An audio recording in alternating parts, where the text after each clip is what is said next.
Hello and welcome to this practice exam conducted by British American Resource Center. My name is Maruf and I'm your practice examiner. These exam questions are designed to simulate the IELTS speaking test. So let's begin. What is your full name? My full name is Faizaullah. You can call me Faiza. And where are you from, Faiza? My hometown is Chittagong, but I was born in Saudi Arabia, Makkah, and brought up here in Dhaka, Bangladesh. At the beginning of the IELTS test, you'd be required to provide an ID or a passport. But as this is just a practice exam, you don't need to provide any ID or a passport.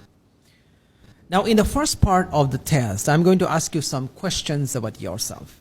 Are you familiar with the practices of mindfulness and meditation? Yes, I am familiar with the practices of mindfulness and meditation.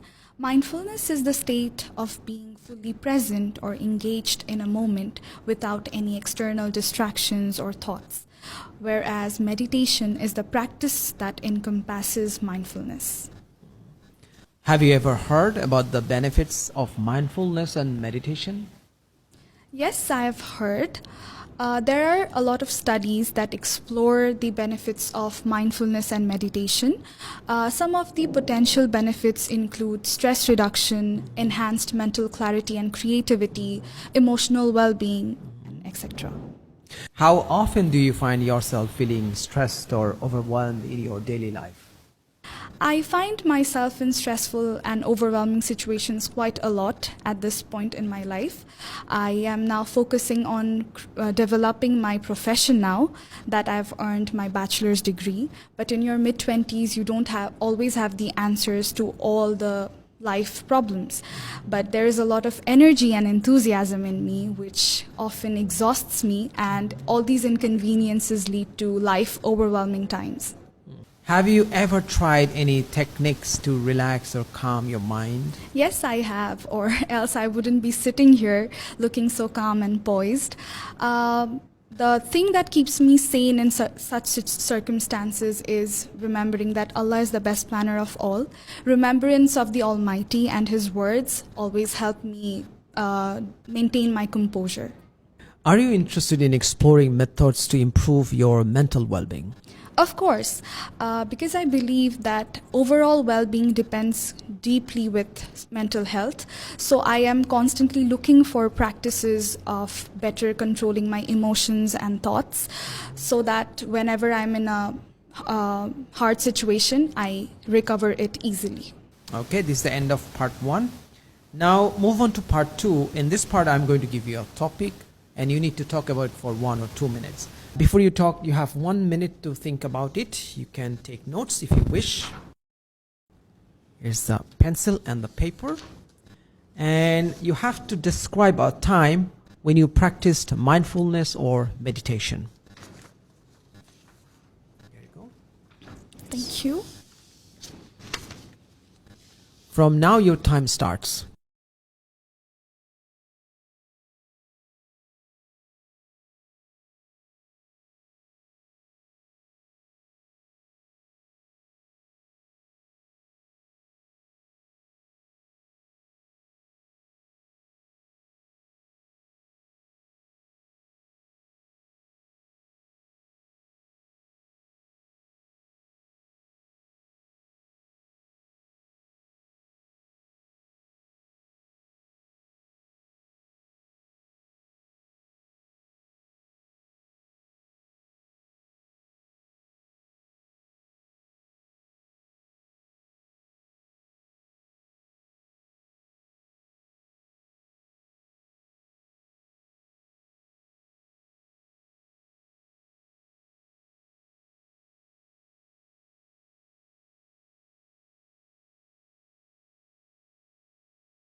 Are you done? Yes. Okay. Remember, you have 1 or 2 minutes for this, so don't worry if I stop you. I'll tell you when the time is up. Would you like to start now? Yes. Okay. Recently, I've been trying to implement the practices of mindfulness in every aspect of my life. But if I have to talk about a particular time when I was fully present or engaged in a moment, I would like to describe my graduation ceremony that I attended. I have recently graduated from University Technology Malaysia with a degree in engineering in electrical electronics. I visited Malaysia last year during November to attend the ceremony. It was a very special trip because I was visiting there as a student for one last time, and all the amazing memories of the past 4 years would flash in front of my eyes. However, during the ceremony, while the students were in that graduation attire, celebrating their achievements and clicking pictures with their family and closed ones, I just wanted to be fully present in that moment, wearing that robe and hat, identifying just as a UTM bachelor student for one last time. I stopped thinking about the past, the future, and focused completely on feeling all the emotions rushing through my heart, all the sadness, happiness, nostalgia, excitement, all of it. It was an amazing experience for me. If I have to talk about how it made me feel, even while I'm describing the moment right now, I have got goosebumps because the memory is so fresh and alive, maybe because I was so mentally present in that moment. Thank you. I'm going to ask you some follow-up questions. Why did you decide to try mindfulness or meditation during that particular time? I think for every person, their student life is a very special part of their life, especially the university. Right. So since that was my last day as a bachelor student of UTM, I just wanted to be fully conscious of that instant.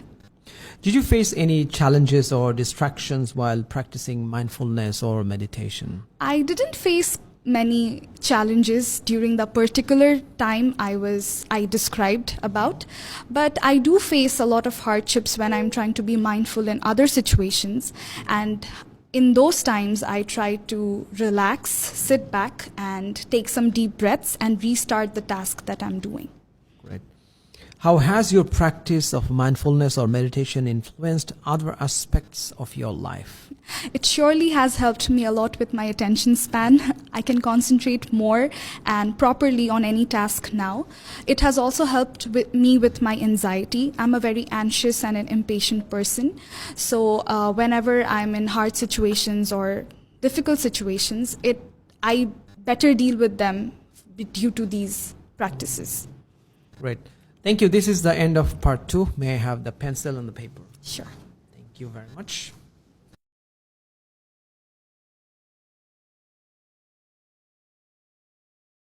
Now move on to part 3, and I'm going to ask you several questions in this part. How can mindfulness and meditation help individuals in managing stress and anxiety? One can manage stress and anxiety by keeping their focus on the task they're doing and avoid being sidetracked by outer distractions, as we have better control of the emotions and stress. In this manner, we can navigate ourselves out of any situation without deviating, of course. But it is also important to note that practices of mindfulness and meditation do not eliminate stress and anxiety. Rather, it helps us build a better relationship with ourselves. Right. In what ways do you think mindfulness and meditation can contribute to better focus and concentration? There are various ways through which these practices help us in focus and concentration, since it helps us reduce mind wandering. So whenever we are involved in any task, we can keep track of the thoughts that is passing through our mind and bring back our focus on the task and do it successfully. Okay.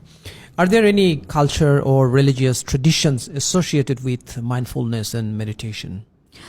Being a Muslim, I can speak for Islam with more accuracy, as one of the main pillars of Islam is based on the practices of mindfulness and meditation. It is the 5 prayers offered by Muslims daily. Also, our Prophet, peace be upon him, was in the state of meditation when he received his first revelation.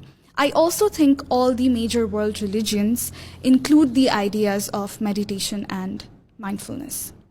How can schools and workplaces promote the practice of mindfulness and meditation among students and employees? It is an interesting question because few days back in one of our meetings in my workplace, A meditation session was arranged by our CEO. So arranging such sessions by the higher authorities can help in workplaces, and in school, integrating